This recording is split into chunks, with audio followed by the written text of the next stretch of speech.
All right, so today we're talking about how the best FIRST Robotics teams in the world market their programs. I went all the way to the FIRST Robotics World Championships in Houston to ask the best teams in the world like Robonauts, Orbit, Jack in the Bot, Madtown, and more, how they get awareness for their program. But guess what? The answers they gave me had nothing to do with how amazing their robots were. And they were pretty amazing. So how did these world championship winning teams grow in their communities? Now, I was able to talk to the head marketing mentor of the Robonauts at their open house when I was down there. And these are some of the marketing tips that she would give to a newer team trying to grow their awareness in their community. So I think the importance of building a brand is everything. Your brand and your logo is first. Your logo should scale. So like the Robonauts logo, you see the Robonauts, right? But then there's also the R that's like very small. It's like the favicon that is also recognizable. So you see us and you know like, oh, that's the Robonauts, there's black, there's stars, but then you see the robot and that's white and gold and you like put two and two together. Having a brand where people see it and immediately think of you is really important. Your school district, getting them on board is like step one. Whether you're a community team or not, like getting your school district to support you and like get your name out there is really important. And then leveraging your parents who may be at different companies, who may be at a different university, like all of them should know your brand and then they should let you do presentations to their people. The biggest takeaway that I took from talking to the Robonauts is primarily team branding and visibility. If someone sees something from your team that they like or enjoy, and then they see something else later down the road, they want to be able to take those two things and connect them to your team. And if your branding or visualization of your team isn't consistent enough, they're going to have a hard time realizing that the two pieces of content or things that they saw came from the same place. Do something tangible. Do something that kids, whether they're high school, middle school, elementary school, or younger, can see and touch. So one year, we're considered a spring sport. So we do the pep rally pretty often. And at this point, there's nobody at our high school that doesn't know there's a robotics team. Or do something focused on your community. We march in our 4th of July parade. We let kids drive the robots in the grass in the park during 4th of July. Do anything that is going to let the people of your community touch the robot, see what the team is about, and spread the message. And 100% be involved. Make sure everybody knows your logo. Make sure everybody can recognize your team name. It's imagery. It's imagery. Even if it's not going to be on social media, you still need a recognizable brand. We've been rocking the gear for like 3 years at this point. Yeah. And we just we created the motto, engineer the change. Find a motto, find an ethos for your team and really stick to it. And that's how you can create a brand. I think social media is really, really powerful. It's a great tool, but really word of mouth is also a huge thing as well.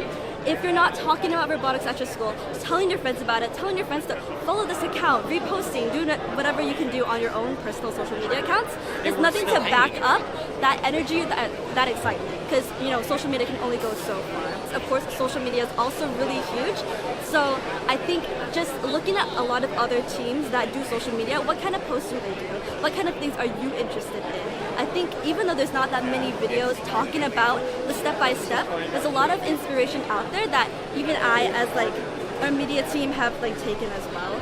From just like posting what your scores are like, posting like random fun clips, or what your day-to-day is, travel days.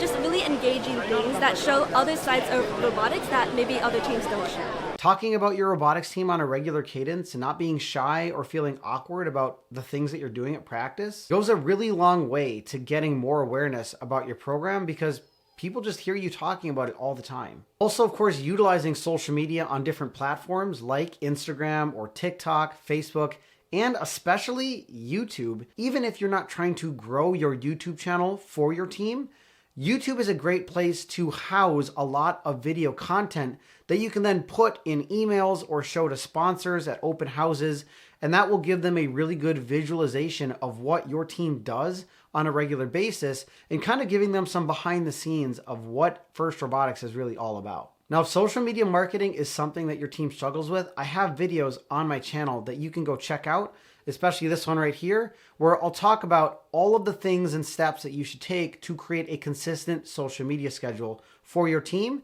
That way people can understand what you're doing, and again, they'll have a better idea of what FIRST Robotics is really all about. Now, I was actually able to talk to Madtown Robotics, but unfortunately, none of their marketing or media students were around who wanted to be on camera, And the mentor that I was talking to was not really super comfortable being on camera. So instead, we just had a good face-to-face conversation.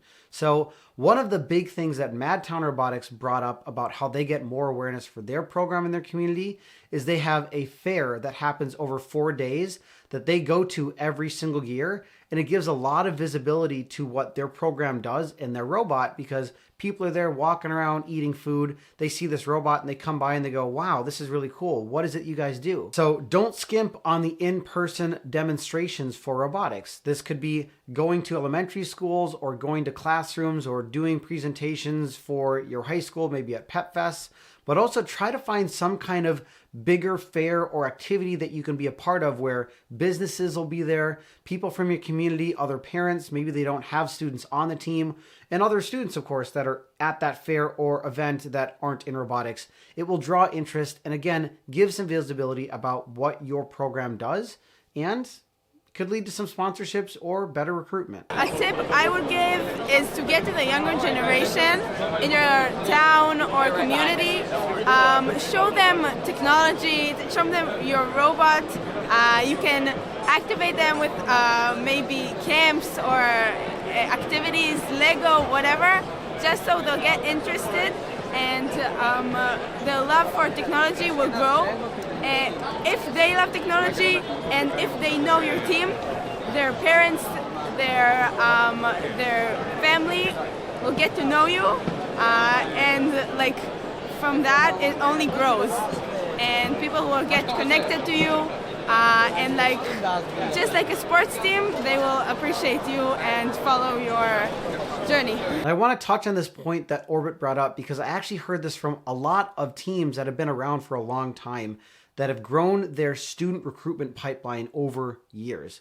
And that is that they try to get students interested in robotics at a very young age before they really start to develop those preconceptions of, I'm not smart enough, or this isn't cool, or it's too nerdy. When you get to those students early and you ingrain into them that robotics is cool, that it's interesting, even if they don't know anything about it, they can learn it. As they progress through elementary, middle school, and eventually get to high school, you develop these students' mindset already into knowing that they're capable of learning new things.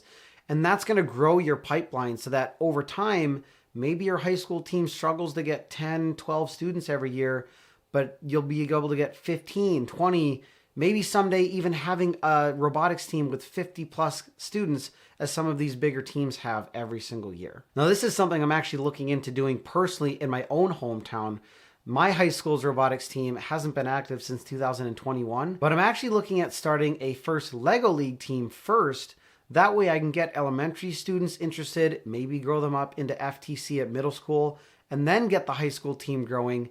Yeah, this is going to take me a couple years, but by the time I get there, I'm going to have a good student pool, and most likely we're going to have a pretty good successful team right off the bat. Now, if you like these marketing tips and it gave you some things to think about for your own program, leave a like on this video and subscribe to my channel. I've got more videos coming about more marketing strategies and tips from teams that were at the World Championships in Houston. So if you want to learn more about FIRST Robotics marketing for your program and how you can utilize it to get more sponsorships, more recruitment, more awareness for your program, you're going to want to stay tuned to my channel when these videos drop in the next few weeks. Thank you so much for watching. I hope you got some value out of this. Let me know in the comments below which tip you like the best. And as always, I'll see you in the next one.